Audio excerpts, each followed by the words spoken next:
Hi friends, आप सभी का स्वागत है हम लोग के चैनल एचपी प्राइवेट लिमिटेड में।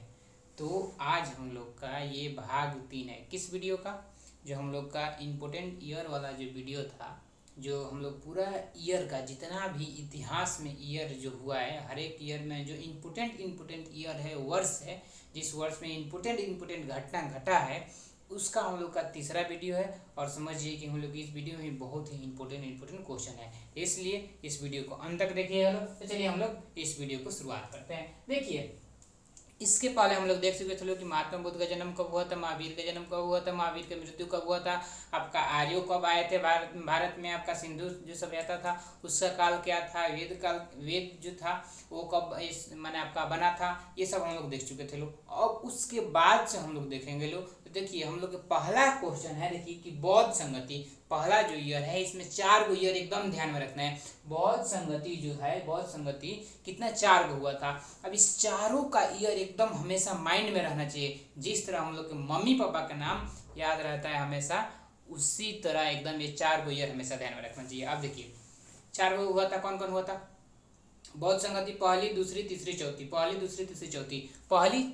पहली कब हुआ था, देखिए 483, 383, 251 और पहली सदी। देखिए पहली 483, 383, 251 पहली सदी, 483, 383, 251 पहली सदी। यानी ये 4 को एकदम हमेशा याद में होना चाहिए। 483, 383, 251 पहली सदी।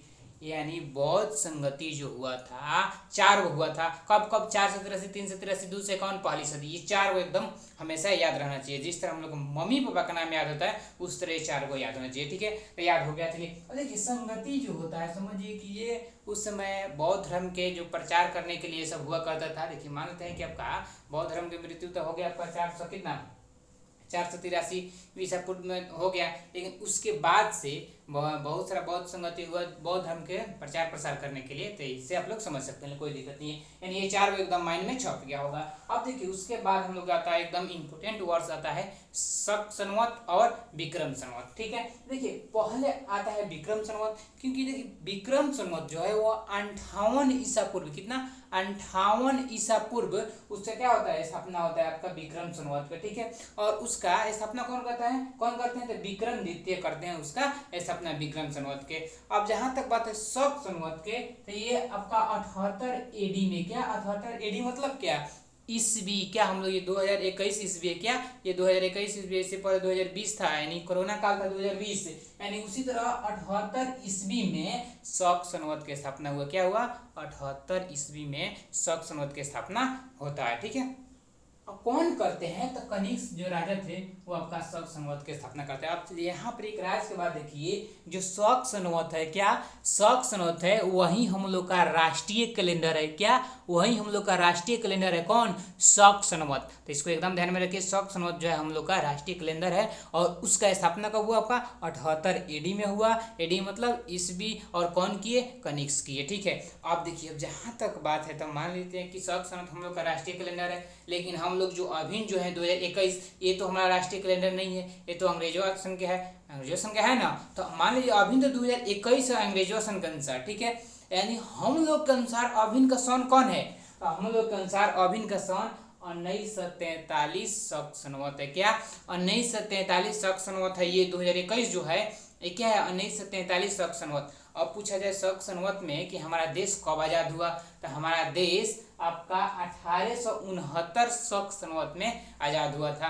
यानी जो अभी चल रहा है उससे 78 साल पहले चलिए। क्या, जो अभी चल रहा है उससे 78 साल पहले चल जाइए, यानी क्या होगा, वही शक संवत हो जाएगा। इतना बात आप लोग ध्यान में रखिएगा लोग। शक संवत में महीना आप लोग चैत वैशाख जेठ सावन में ये सब होता है ना, कुआर भादो अगन पुष माघ, ये सब क्या है, ये सब आता है शक संवत के अंदर ही आता है। ये शक संवत हो गया, विक्रम संवत हो गया, ये बात एकदम ध्यान में रख सकते हैं लोग। तो क्वेश्चन ये बहुत बार पूछा जाता है कि नेशनल हम लोग का कैलेंडर कौन है, राष्ट्रीय पंचांग कौन है, आपका कौन है, शक संवत है। ठीक है, विक्रम संवत कब हुआ था, 58 आपका BC में हुआ था।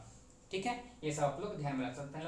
अब देखते हैं उसके बाद आता है कि एक बहुत ही इम्पोर्टेंट यात्री था, क्या बहुत ही इम्पोर्टेंट यात्री था जो चाइना के था, वो भारत में कब आया था, तब का 15 साल के लिए भारत में आया था। ये सीधे सीधे एग्जाम में क्वेश्चन पूछता है कि जो फाइयान था भारत में कितने साल के लिए आया था, तो 15 साल के लिए आया था। कब से कब, 399 से लेकर 414 तक, 15 साल हुआ, 399 से लेकर 414 तक वो भारत में आकर रहा, शिक्षा ग्रहण किया। ठीक है, तो अब हम लोग को ये बात भी मालूम चलना चाहिए कि चाइना से कितने यात्री आए। क्या चाइना से कितने यात्री आए थे, मात्र 3 आए थे। कौन कौन, फाइयान, होनसांग और इत्सिंग।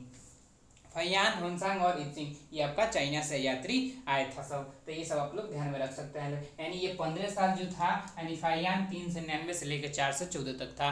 तो यानी हम लोग सबसे पहले बौद्ध संगति देख ली, 483, 383, 251 पहली सदी। ठीक है, यानी 4 को बौद्ध संगति होगा, उसके बाद शक संवत, उसके बाद विक्रम संवत। यानी शक संवत कब हुआ था, 78 AD, यानी ईस्वी में, 58 BC यानी विक्रम संवत। ठीक है, तो ये बात ध्यान में रख सकते हैं, कोई दिक्कत नहीं है। ब से विक्रम है या ब से BC, एकदम ऐसे याद रख सकता नहीं, इसमें बहुत ज्यादा कंफ्यूजन होता है। विक्रम संवत कब हुआ, तो हम लोग समझ में नहीं आता कि 78 मारे कि 58 मारे, 78 मारे कि 58 मारे, तो इसीलिए BC यानी BC 58 BC यानी BC है, यानी आपका समझिए कि ईसा के पूर्व, यानी क्या होगा, विक्रम संवत। ठीक है, BC यानी ब से BC है, ब से विक्रम संवत, ऐसा याद रख सकते हैं, कोई दिक्कत नहीं है। अब आइए यहाँ पर आइए, अब देखिए फाइयान तो भारत में आ गया, 15 साल रहा, 1999 से 414 तक। ठीक है, उसके बाद होनसांग, इत्सिंग, ये सब भी चाइना के था ही सब। ठीक है, अब देखिए उसके बाद देखिए 712 बहुत ही इंपोर्टेंट ईयर है। क्या, 712 ईस्वी बहुत ही इंपोर्टेंट ईयर है, क्योंकि इस समय मोहम्मद बिन कासिम, क्या मोहम्मद बिन कासिम भारत पर आक्रमण किया था। कौन किया था, पहला अरब था जो भारत पर आक्रमण किया था, कौन, मोहम्मद बिन कासिम। कब किया था, 712 ईस्वी में किया था। और किसके विरुद्ध किया था, तो आपका राजा दाहिर के विरुद्ध, मैंने राजा जो दाहिर थे उनके ऊपर किया था। इसमें क्या हुआ था, मोहम्मद बिन कासिम का जीत हुआ था और राजा दाहिर थे उनका हार हुआ था। तो ये बात भी एकदम, ये सब भी एकदम माइंड में छपना चाहिए। 712 ईस्वी, 712 ईस्वी एकदम माइंड में छपना चाहिए। 78, 58 भी छपना चाहिए। 483, 383, 251 पहली सदी, ये भी चारों एकदम एकदम एक बाइक मैंने समझिए कि एकदम धकाधक माइंड में आना चाहिए, इसमें कोई दिक्कत नहीं होना चाहिए। अब चलिए उसके बाद ये क्वेश्चन बहुत ही एग्जाम में आ चुका है कि चंगेज खां भारत में पर आक्रमण कब किया था। क्या, चंगेज खां भारत पर आक्रमण कब किया था, तो देखिए 1221 में। कब, 1221, अभी कौन चल रहा है, 2021। कब ये आक्रमण किया था, 1221 में आपका चंगेज खां आक्रमण किया था। अच्छा चलिए एक बात बताइए, चंगेज खां जो था वो कहाँ के था, तो जो मंगोलिया है ना, मंगोलिया, कौन मंगोलिया, वही मंगोलिया जो चाइना और रूस के बीच में है, मंगोलिया, वहीं के था ये, कौन, आपका चंगेज खां था। वो भारत पर 1221 में आक्रमण किया। अब बताइए भारत पर जो भी आक्रमण करता है वो तो ज्यादा दिन तक जिंदा रहता नहीं है। बताइए 21 में आक्रमण किया और 27 में ये चल गया, मर गया, 27 में ये मर गया। यानी आपका चंगेज का भारत पर 21 में आक्रमण किया, 12 से 21 में आक्रमण किया और 12 से 27 में इसका देहांत हो गया। ठीक है, अच्छा हम लोग को लगता होगा कि चंगेज खान जो है को, इसको खा को हम लोग खान भी कोई कोई उच्चारण कर देता है, तो खान से हम लोग लगता होगा कि ये चंगेज खान जो है आपका मुस्लिम है, लेकिन नहीं, ये मुस्लिम नहीं था, ये आपका सनीस्म धर्म का ये था। ठीक है, जैसे में हिंदू है, मुस्लिम है, सिख है, ईसाई है, ये सब धर्म है, उसी तरह इसका धर्म था समीनिस्ट धर्म। ठीक है, ये बात आप लोग ध्यान में रख सकते हैं, इसमें कोई दिक्कत नहीं है। ऐसे में एग्जाम कभी पूछा नहीं है, लेकिन पूछ दे तो कभी कोई दिक्कत नहीं है। अब देखिए एक बहुत ही आक्रमण होता है भारत पर सुबुक्तगीन के। ठीक है, सुबुक्तगीन आपका 977 में, क्या 977 में वो भी आक्रमण करता है। यानी आपका जो मोहम्मद बिन कासिम था उसके बाद, कासिम के बाद आपका सुबुक्तगीन आक्रमण किया था 977 में। तो ये भी आप लोग ध्यान में रख सकते हैं। सुबुक्तगीन देखिए, सुबुक्तगीन 100 से 7 है, इसमें 7 इसमें ज्यादा है, 977, दो को 7 है, इसे एकदम थोड़ा सा मैंने क्लियर करके माइंड इसको याद रख सकते हैं, इसमें कोई दिक्कत नहीं होगा। अब देखिए, अब यहाँ पर समझिए कि बहुत ही इंपॉर्टेंट ये आक्रमण होगा, समझिए कि इसको हमेशा माइंड में छपे रहना चाहिए, इसको भूलना नहीं है। ठीक है, जिस तरह आप लोग अपने नाम कभी नहीं भूलते हैं लोग, उसी तरह इसको नहीं भूलना है कि मोहम्मद गजनवी समझिए कि भारत पर कितनी बार आक्रमण किया था, 17 बार आक्रमण किया था। आक्रमण करना चालू किया 1000 ईस्वी से, कितना 1000 ईस्वी से चालू किया और 1027 ईस्वी तक 17 बार भारत पर आक्रमण किया। अब कभी कभी ये पूछता है कि भारत पर मोहम्मद जो गजनवी था उसका लास्ट आक्रमण कब था, तो लास्ट आक्रमण था 1027 क्या लास्ट था 1027। और कभी कभी ये भी पूछता है कि कभी कभी क्या बहुत बार पूछा है कि आपका सोमनाथ के मंदिर पर आक्रमण कब किया था, तो आपका 1025 में आपका महमूद गजनवी सोमनाथ के मंदिर पर आक्रमण किया था। तो ये बात एकदम हम लोग एकदम माइंड में याद रहना चाहिए, कैसे जैसे हम लोग का नाम याद रहता है। ठीक है, अब देखिए यहाँ पर लास्ट आक्रमण 1027 में किया। इसको इतना ना जाट वाला कूच दिया, इतना ना कूच दिया, इतना ना कूच दिया कि उसका तबीयत खराब होने लगा। तबीयत खराब हो गया, 3 साल के अंदर में उसका मृत्यु हो गया 1030 में। ठीक है, उसका मृत्यु हो गया 1030 में। लास्ट आक्रमण था 1027। आपका 1025 में सोमनाथ के मंदिर पर आक्रमण किया था। 10 से लेकर 1000 से लेकर 1027 तक के बीच में 17 बार भारत पर आक्रमण किया था। तो यहाँ तक तो सन एकदम माइंड में छपना चाहिए, क्योंकि ये एकदम इम्पोर्टेंट है, कोई बकवास नहीं है। ठीक है, अब देखिए उसके नीचे आता है रजिया सुल्तान।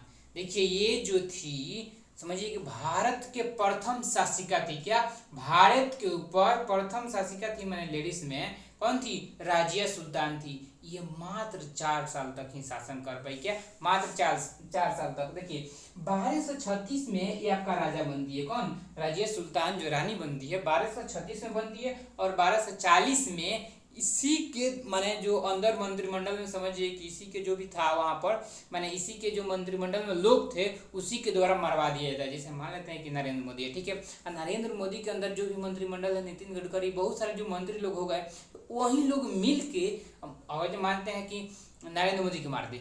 ठीक उसी तरह ऐसा यहाँ पर हुआ कि रजिया सुल्तान को उसके अंदर के जो था चमचा बेलचा, वही सब मिल के मार दिया। मैंने उसके अंदर में इतना ना कचरा भरा था उसके चमचा बेलचा के अंदर में, कि वो सब सोच रहा था कि ये एक लेडीज के अंदर में हम लोग क्यों काम करेंगे लोग। तो यही सब सोच के चलते वो सब रजिया सुल्तान को मरवा दिया।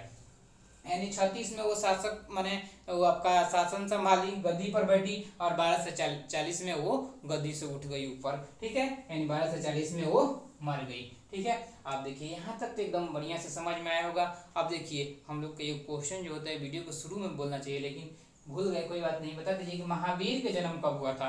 ऑप्शन है 550, 468, 563 और 483। ये महावीर का जन्म पूछा गया है, कमेंट कीजिए अभी। इसका जवाब वीडियो के लास्ट में एकदम जरूर मिलेगा। देखिए अब जहां तक बात है तराइन के युद्ध, तराइन के युद्ध के प्रथम तराइन के प्रथम युद्ध और तराइन के दूसरा युद्ध और चंदावर के युद्ध, ये 3 वो हमेशा याद रखिए, एकदम हमेशा। ठीक है, देखिए तराइन के प्रथम युद्ध है जो 1191 में, कब, 1191 तराइन के प्रथम युद्ध। देखिए यहाँ पर प्रथम है यानी 191, यानी दूसरा है यानी 92। और चंदावर, चंदावर च से चंदावर, च से 4, च से चंदावर, च से 4 यानी 4 से 94। नहीं समझ में आया, यानी 1191 में तराइन के प्रथम युद्ध। 91 प्रथम यानी पहला यानी 1 यानी 91, यानी दूसरा यानी 2 यानी 92, यानी 1192 में तराइन के दूसरा युद्ध। पहला युद्ध कब हुआ था आपका, कब हुआ था 1191 में। चंदावर के युद्ध कब हुआ था 1194 में। चंदावर यानी च से चंदावर, च से 4 यानी च से 94, यानी आपका चंदावर का युद्ध कब हुआ था 1194 में। अब इसको एकदम नहीं भूलना चाहिए, समझिए माइंड में एकदम छप जाना चाहिए कि 1191, 1192, 1194, चंदावर 94 प्रथम युद्ध, 91 दूसरा युद्ध, 92 कोई दिक्कत नहीं है। अब देखिए कि जो चंदावर का युद्ध था उसके पहले तराइन के प्रथम और द्वितीय हुआ था। तो जो तराइन के प्रथम हुआ था उसमें गौरी, ठीक है, गौरी और एक और कौन थे, आपको कौन थे, यहाँ पर ये गौरी हो गए। अच्छा यहाँ पर देखिए मोहम्मद गौरी, और उसके बाद पी से उनका नाम क्या था, बोलिए पर से क्या नाम था उसका, यानी उनका नाम क्या था, पृथ्वीराज चौहान। यानी क्या था कि जी से उनका गौरी। यानी देखिए प्रथम जो युद्ध था तराइन के, प्रथम युद्ध और दूसरा युद्ध, उसके बाद चंदावर के, ये 3 गो युद्ध एकदम ध्यान में रखिए। देखिए यानी प्रथम युद्ध था यानी किसका, गौरी और पृथ्वीराज चौहान, दूसरा भी गौरी और पृथ्वीराज चौहान, और तीसरा जो हुआ था क्या हुआ था, गौरी और जयचंद के बीच हुआ था। ठीक है, तब देखिए पहला में केवल आपका पृथ्वीराज चौहान जीते। क्या, पहला में पृथ्वीराज चौहान जीत गए, लेकिन दूसरा में और चंदावर में दोनों में क्या जीता, गौरी ही जीता। क्या, गौरी आपका जीत गया दूसरा में और चंदावर में। दोनों में गौरी जीत गया। ठीक है, अब देखिए उसके बाद देखिए तैमरलंग जो थे ये आपके कब मैंने आक्रमण किया था भारत पर कब आक्रमण किया था तैमरलंग? तो देखिए 1398 में। ये अभी समझिए कि दो जो आपका 19 में 20 में सॉरी 21 में जो हो रहा है एग्जाम, उसमें ये पूछा गया था आपका तैमरलंग जो था कब आक्रमण किया था भारत पर? तो कब किया था आपका 1398 में। तैमरलंग त से 13 त से तैमरलंग 10 से 13 10 से तैमरलंग, यानी तैमरलंग जो था 1398 में भारत पर आक्रमण किया और जाके दिल्ली पर कर लिया। जब दिल्ली पर करेगा तो समझिए कि उस समय दिल्ली पूरा समझिए कि जो भी दिल्ली पर आक्रमण कर लिया समझिए कि लगभग पूरा भारत पर आक्रमण ही कर लिया। तो इसीलिए आपका वो दिल्ली पर आक्रमण कर लिया, यानी भारत पर आक्रमण कब किया? 1398 में। तैमरलंग त से तैमरलंग त से 1398। ठीक है, तो ये बात एकदम ध्यान में रहना चाहिए, दिमाग में छपना चाहिए। अब देखिए उसके बाद देखिए कि विजयनगर, जो विजयनगर है कहाँ है? विजयनगर बताइए, कमेंट कीजिए कहाँ है? दक्षिण भारत में। चलिए हिंट्स, जो विजयनगर है, विजयनगर साम्राज्य के स्थापना कौन किए थे? तो देखिए विजयनगर साम्राज्य की स्थापना हम लोग सन पढ़ रहे हैं लोग, तो कब हुआ था? देखिए तो कब हुआ था? 1336 ईस्वी में। क्या? 1336 ईस्वी में विजयनगर साम्राज्य की स्थापना होता है। ठीक है, और कौन करते हैं? हरिहर और बुक्का नामक दो व्यक्ति करते हैं। कौन? हरिहर और बुक्का, हरिहर और बुक्का, हरिहर और बुक्का, हरिहर और मुक्का, वही बुक्का। ठीक है, यानी हरिहर और बुक्का नामक दो व्यक्ति करते हैं 1336 ईस्वी में आपका विजयनगर साम्राज्य के स्थापना। तो यहाँ तक आप लोग एकदम समझ गए लो। अब देखिए उसके बाद आता है सैयद वंश की स्थापना, यानी सैयद वंश जो है, सैयद वंश की स्थापना 1414 सैयद वंश, सैयद वंश दो बार 14 बोल दीजिए, सैयद वंश हो जाएगा। यानी 14 से लेकर यानी 1414 में सैयद वंश की स्थापना हुआ था। ये बात आप लोग एकदम ध्यान में रखिए, एकदम माइंड में छपना चाहिए। ठीक है, अब देखिए ये बात एकदम, उसके बाद जो है ये बहलोल लोदी वाला, तो लोदी वंश समझिए कि इसको तो एकदम हर हाल में याद रखना है। ठीक है, एकदम समझिए इंपॉर्टेंट है। यानी देखिए बहलोल लोदी, लोदी वंश की स्थापना, क्या? बहलोल लोदी, लोदी वंश की स्थापना 1451 में करते हैं। देखिए जो सैयद वंश था उसका स्थापना 1414 में होता है, और 1414 से लेकर 1451 तक, क्या? 1414 से लेकर 1451 तक आपका सैयद वंश उसका शासन चलता है। जब आता है लोदी वंश यानी बहलोल लोदी जो आता है, यानी वो क्या करता है? सैयद वंश को नष्ट करता है और वहां पर अपना क्या करता है? शासन करता है, मैंने अपना वंश की स्थापना करता है, और उस वंश के क्या नाम देता है? लोदी वंश। क्या? लोदी वंश। देखिए ये समझिए कि जो अभी मोटेरा स्टेडियम का नाम रखा है नरेंद्र मोदी के नाम पर, ये आज का परंपरा नहीं है, ये उसी समय का है। देखिए ये भी अपना नाम पर रख दिया, लोदी वंश, सैयद वंश, बहुत सारा वंश अपने नाम पर रखते चले। समय ये बहुत पुराना बात है, इतिहास है, कोई दिक्कत नहीं है, वही इतिहास को अभी दोहराया जा रहा है। क्या बात है, कोई दिक्कत नहीं है।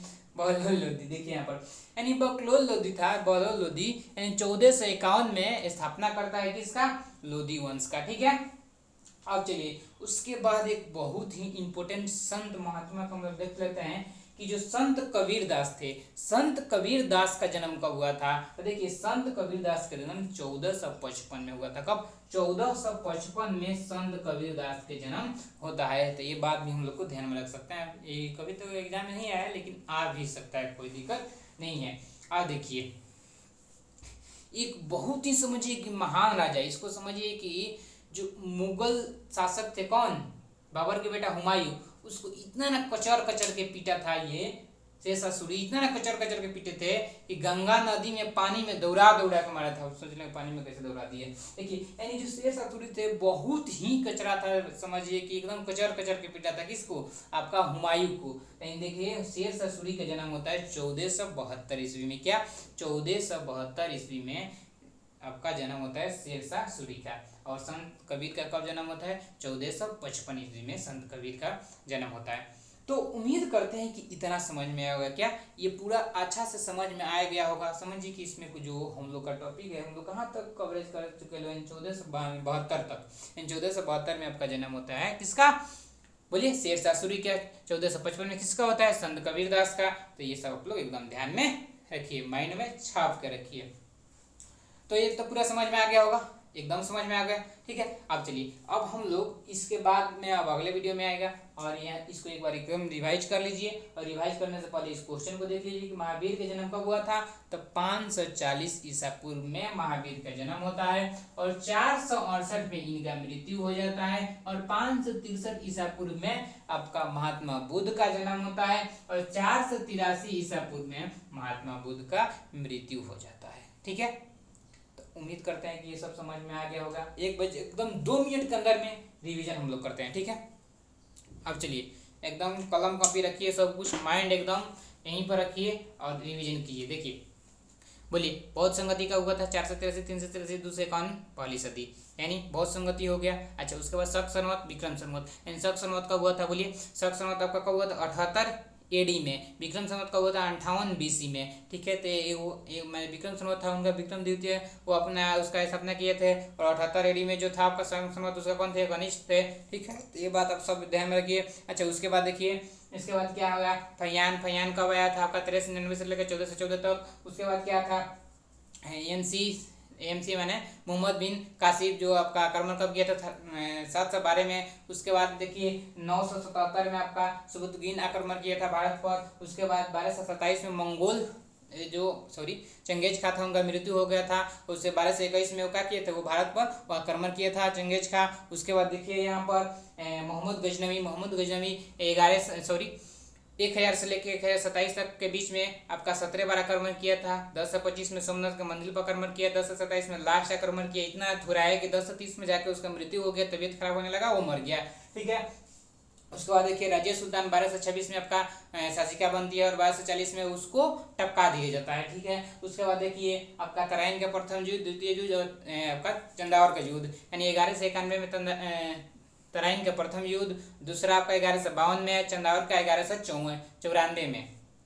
1191, 92, 94, 52 नहीं, सॉरी, यानी 91 में आपका प्रथम, 92 में दूसरा, 94 में चंदावर हो जाता है। पहला में केवल पृथ्वीराज चौहान जीतते हैं, उसके बाद दूसरा में और चंदावर में गौरी जीतते जाता है। ठीक है, उसके बाद आता है तैमूरलंग भारत पर कब आक्रमण किया था? 1398 में किया था। हरिहर और बुक्का आपका विजयनगर साम्राज्य की स्थापना कब किए थे? 1236 ईस्वी में किए थे। ठीक है, उसके बाद आता है सैयद वंश, 1414 ईस्वी में सैयद वंश के स्थापना होता है। ठीक है, उसके बाद बहलोल लोदी आता है 1491 में, वो अपना लोदी वंश की स्थापना करता है और सैयद वंश के कुचर के फेंक देता है। उसके बाद आता है क्या? उसके बाद आते हैं संत कबीरदास। ठीक है, यानी उनका जन्म कब होता है? आपका 1455 में उनका जन्म होता है। और उसके बाद हम लोग का एकदम शेरशाह सूरी, जो वास्तव में बिहार के शेर थे, उनका नाम क्या था? उनका जन्म कब हुआ था? 1472 में उनका जन्म होता है शेरशाह सूरी का। तो चलिए इस वीडियो को हम लोग यहीं पर समाप्त करते हैं, फिर हम लोग मिलेंगे अगले वीडियो में। ठीक है, अपना ध्यान रखिए, पढ़ाई अच्छा कीजिए। ठीक है, बाय।